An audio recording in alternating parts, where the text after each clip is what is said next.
Dolores Lowery foi diagnosticada em 2016 com diabetes. Ela se lembra vividamente de como tudo aconteceu. Ela estava chegando no trabalho dela, que é uma tecelagem lá perto da casa dela em Bennettsville, e o mundo ao seu redor pareceu escurecer. E aí ela falou para os colegas de trabalho dela: por que vocês estão aqui no escuro? Aí eles responderam: Dolores, nós não estamos no escuro. E aí ela falou: sim, tá tudo escuro aqui. Ela começou a ver tudo escurecido, como as luzes estivessem apagadas. Pois bem, ela foi pro hospital. A A1C, que é a hemoglobina glicada dela, deu 14. E um valor de 6,5% já é considerado, ou maior, né? Já é considerado diabetes. E a casa de Lowery, no condado de Marlboro, ela está no centro do que os Centros de Controle e Prevenção de Doenças lá dos Estados Unidos chamam de o cinturão do diabetes. 644 condados, principalmente do sul, onde as taxas da doença são altíssimas. E essa é uma história de milhares de histórias que eu trouxe para vocês para ilustrar um grande problema. Entenda, qual é a maior causa número 1 de falências na América? As principais causas de falência permanecem constantes ao longo dos anos: a perda de emprego e despesas médicas. A perda de emprego significa a perda da renda para cuidar de si e de sua família, é claro, e as despesas médicas no sistema continuam ser um dos principais impulsionadores do endividamento, o que pode levar à falência. E muitas pessoas que vivem nesse cinturão do diabetes sofrem com dívidas médicas. E aqui está, né? O preditor mais importante da dívida médica de um condado é a prevalência de condições crônicas, como diabetes. Por quê? Pagar pelos cuidados com diabetes, junto com as contas de alimentação e moradia, tem sido uma tensão financeira constante que acabou por endividá-la. Não só ela, mas milhares de pessoas vivem assim nos Estados Unidos. E aqui outra mulher chamada Donna, ela dá uma entrevista falando: como diabetes é uma doença crônica, sempre há consultas semestrais. A Donna, que mora na Geórgia, foi diagnosticada com diabetes tipo 2 em 2008. A cada 6 meses, vá ao médico, você tem exames, mais o custo das medicações constantes. É assim que os custos continuam aumentando e aumentando. Os residentes de baixa renda muitas vezes não podem ou não escolhem os tipos de refeições saudáveis que os ajudariam a controlar o diabetes. Olá, meu nome é Daiane Sage, seja bem-vindo ao Enfermundo, o mundo da enfermagem. E nesse vídeo nós vamos fazer um raio-x da saúde nos Estados Unidos. Vamos lá! Então aqui você tem uma população total de 331,9 milhões de pessoas em 2021 e esse é o terceiro maior país do mundo. Nós temos aproximadamente 9,83 milhões de quilômetros quadrados aqui. É muita gente para cuidar e é um desafio gigantesco e nós vamos entender cada um deles. Os cuidados de saúde nos Estados Unidos podem ser muito caros. Nós temos aqui uma única consulta médica pode custar várias centenas de dólares e uma internação hospitalar média de 3 dias pode custar dezenas de milhares de dólares ou até mais. O céu é o limite, dependendo do tipo de atendimento prestado, né? Então, a maioria de nós não poderia pagar por quantias tão elevadas se adoecesse, especialmente porque nós não sabemos quando nós podemos ficar doentes ou feridos ou quantos cuidados poderíamos precisar. A história do sistema de saúde dos Estados Unidos, ela é cheia de nuances e desafios únicos.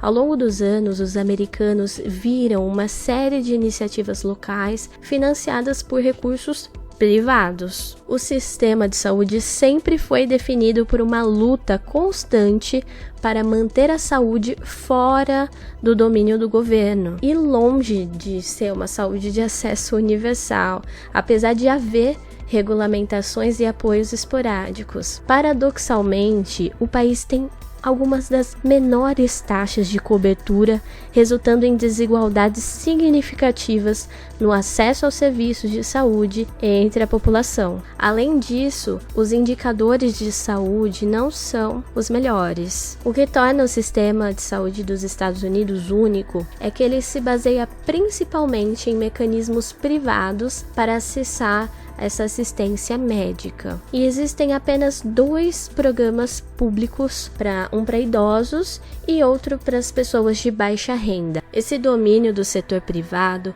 é profundamente enraizado na cultura americana e é amplamente aceito pela população americana. Há 3 características fundamentais na sociedade dos Estados Unidos que explicam essa cultura em relação à saúde. Vamos entender cada uma delas. Os americanos veem o cuidado com a saúde, assim como outras formas de proteção social, como uma questão individual. Sim, então eles acreditam que todos podem competir no mercado e, portanto, devem pagar por seus cuidados de saúde. O governo não tem a responsabilidade de garantir o acesso aos serviços de saúde, e a liberdade de escolha e restrições orçamentárias são os princípios que predominam. Segundo, a sociedade americana valoriza organizações que oferecem eficiência econômica em detrimento da equidade de acesso, solidariedade e justiça social. Terceiro, uma parte significativa da população dos Estados Unidos aceita o sistema meritocrático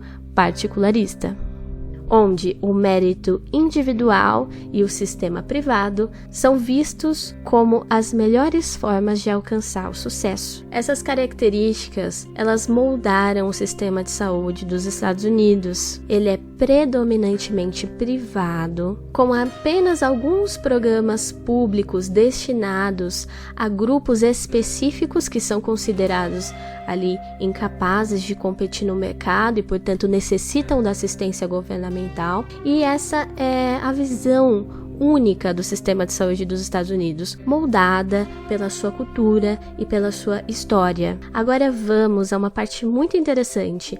É uma linha do tempo do histórico de serviços de saúde nos Estados Unidos. Vamos lá. No século XIX, os cuidados de saúde nos Estados Unidos eram prestados principalmente por médicos particulares, hospitais privados e instituições de caridade religiosas. O acesso à assistência médica era limitado, especialmente para aqueles que não podiam pagar por serviços médicos. Agora vamos para o início do século XX. O que vai acontecer? Lá no início do século XX começam a surgir as organizações de seguro de saúde para ajudar as pessoas a cobrir os custos da assistência médica. No entanto, esses planos eram frequentemente limitados em termos de cobertura e disponibilidade. Na década de 30, durante a Grande Depressão, o governo dos Estados Unidos começou a considerar a necessidade de uma maior intervenção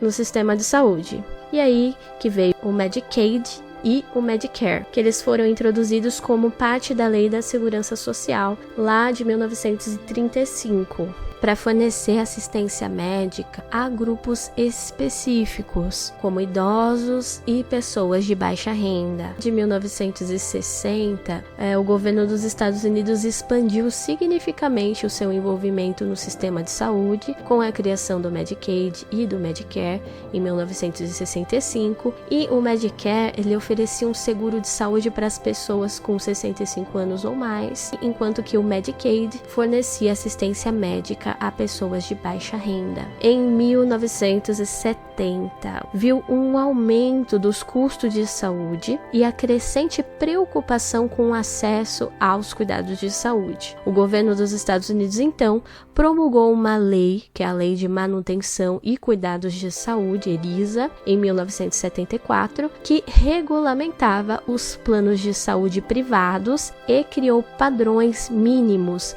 para proteger os beneficiários desses planos, certo? Então, em 1980, surgiram as organizações de manutenção da saúde. Elas promoviam a prevenção e o gerenciamento de doenças, em vez de apenas tratamento de doenças. E isso influenciou a forma como os serviços de saúde eram organizados e pagos. E nos anos 2000, nós temos a implementação do Affordable Care Act, que é conhecido mais como Obamacare, lá em 2010. Então, essa legislação visava expandir a cobertura de saúde, criar trocas de seguros de saúde e fornecer subsídios para tornar seguro e mais acessível para um grande número de americanos. E hoje em dia, o sistema de saúde dos Estados Unidos continua a ser um objeto de debate político e reforma, porque esses desafios, eles incluem a acessibilidade aos cuidados de saúde, os altos custos médicos e a qualidade dos cuidados. E quando nós falamos desses seguros de saúde nos Estados Unidos, as maiores perguntas e mais importantes perguntas que os cidadãos devem se fazer é: onde eu posso receber atendimento? Porque esse atendimento ele é limitado a alguns lugares. O que o plano vai cobrir? Não é todo o serviço de saúde que o plano cobre o valor. E quanto vai custar o sistema de saúde dos Estados Unidos? O sistema de saúde dos Estados Unidos não oferece uma cobertura universal e ele pode ser definido como um sistema misto. Então, onde a cobertura de saúde governamental, você tem o Medicare e o Medicaid, é financiada publicamente e ela coexiste com a cobertura de mercado financiada pelo setor privado. Agora, vamos entender um pouco mais sobre os programas de seguros públicos financiados pelo governo. Eles são financiados principalmente por impostos governamentais.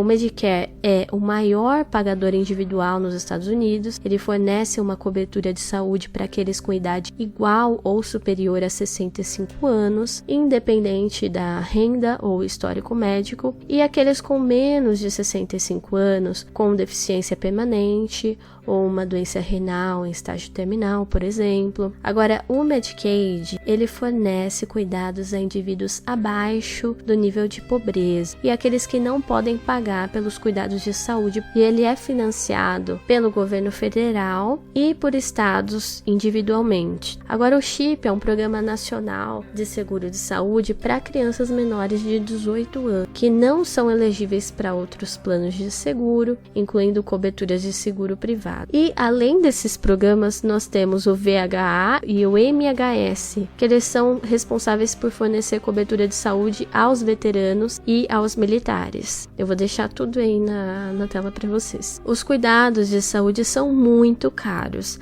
De acordo com o site do governo dos Estados Unidos, se você quebrar a perna, poderá acabar com uma conta de $7.500. Se você precisar ficar no hospital por 3 dias, provavelmente custaria cerca de $30 mil.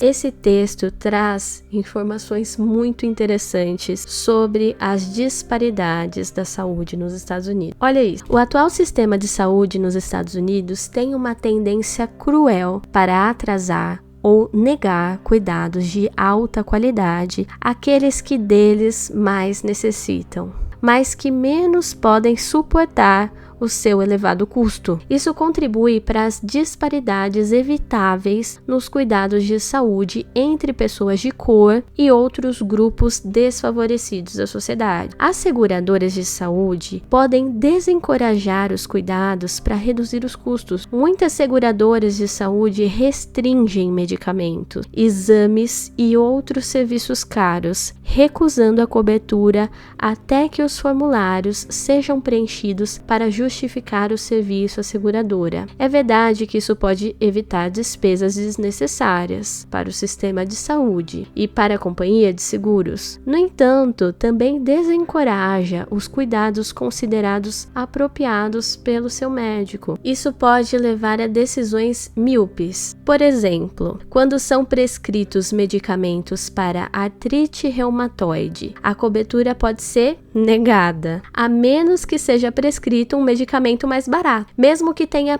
poucas probabilidades de funcionar. Uma pesquisa descobriu que 78% dos médicos relatam que isso levou as pessoas a abandonarem os tratamentos recomendados. 92% consideraram que isso contribuiu para atrasos no atendimento. E como a medicação cara pode impedir futuras substituições de joelho ou quadril, o atraso pode, em última análise, ser mais caro para os planos de saúde e para os pacientes diabetes ao mesmo tempo que contribui para mais sofrimento. O nosso sistema se concentra em doenças, cuidados especializados e tecnologias, em vez de cuidados preventivos. Durante a minha formação médica, que ele diz, eu recebi relativamente poucas instruções sobre nutrição, exercício, saúde mental e cuidados primários, mas muito tempo foi dedicado a cuidados hospitalares, unidades de cuidados intensivos e subespecialidades como cardiologia, gastroenterologia. Os médicos que atuam em especialidades onde a tecnologia é abundante, como anestesiologia, cardiologia e cirurgia, normalmente têm rendimentos muito mais elevados do que aqueles que trabalham na atenção primária. Enfatizando demais procedimentos e medicamentos, aqui está um exemplo. Uma injeção de cortisona para tendinite no tornozelo é normalmente coberta pelo seguro de saúde. Uma palmilha que pode funcionar tão bem quanto pode não ser aprovada, sufocando a inovação. A telesaúde, que poderia levar a cuidados médicos a milhões de pessoas com dificuldade de acesso, era relativamente rara antes da pandemia, em parte devido à falta de cobertura de seguro. E, no entanto, a telesaúde floresceu por necessidade, demonstrando o quão eficaz ela pode ser. Cuidado fragmentado. Uma característica marcante nos cuidados de saúde nos Estados Unidos é que as pessoas tendem a receber cuidados numa variedade de ambientes que podem ter pouca ou nenhuma ligação entre si. Isso pode levar a uma duplicação de cuidados, a má coordenação dos serviços e custos mais elevados. Um médico pode prescrever um medicamento que tenha interações perigosas com outros medicamentos que a pessoa esteja tomando. Os medicamentos prescritos anos antes por um médico que já não cuida mais de uma pessoa podem ser continuados indefinidamente porque os outros médicos já não sabem por que foram iniciados. Frequentemente, os médicos repetem exames de sangue já realizado em outros lugares, porque os resultados dos exames anteriores não estão prontamente disponíveis. Medicina defensiva. A assistência médica oferecida principalmente para minimizar a chance de ser processado aumenta os custos, oferece pouco ou nenhum benefício e pode até reduzir a qualidade da assistência. Ações judiciais por negligência médica são tão comuns nos Estados Unidos que, para os médicos de certas especialidades, não é uma questão de se, mas quando serão processados. Embora seja difícil medir o tamanho do impacto da medicina defensiva, pelo menos um estudo sugere que não é pequeno. Agora vamos fechar esse vídeo com as principais causas de morbimortalidade. Em primeiro lugar está as doenças cardiovasculares. Doenças cardiovasculares incluindo doenças cardíacas e acidentes vasculares cerebrais é uma das principais causas de morte nos Estados Unidos. Os fatores de risco incluem hipertensão, colesterol elevado, tabagismo e obesidade. Em segundo lugar está o câncer. O câncer é uma importante causa de morbimortalidade. Tipos mais comuns incluem o câncer de pulmão, câncer de mama, câncer de cólon e também o câncer de próstata. O diagnóstico precoce e os avanços no tratamento têm melhorado as taxas de sobrevivência. Em terceiro lugar, as doenças respiratórias crônicas. Quarto lugar, diabetes. Quinto, doenças infecciosas. Sexto, acidentes e lesões. Sétimo, doenças mentais e o suicídio. Oitavo, obesidade. Nono, abuso de substâncias. E em décimo lugar, nós temos as doenças hepáticas. Embora haja acesso a cuidados médicos de alta qualidade nos Estados Unidos, existem desafios significativos relacionados ao acesso, custos e equidade. Como resultado, a questão da reforma do sistema de saúde continua sendo um tópico de debate constante. Os Estados Unidos é um país que mais gasta, mas tem o pior sistema de saúde entre os países desenvolvidos. A causa disso se dá pela força do setor privado frente às necessidades sociais de um sistema mais generoso e pela enorme resistência da própria sociedade norte-americana frente aos esforços do governo. Nos Estados Unidos, o fato de empresas serem responsáveis pelos serviços sociais e que, portanto, visam o lucro, traz a ineficiência para um setor que o fim deveria ser a justiça social, a equidade e a solidariedade.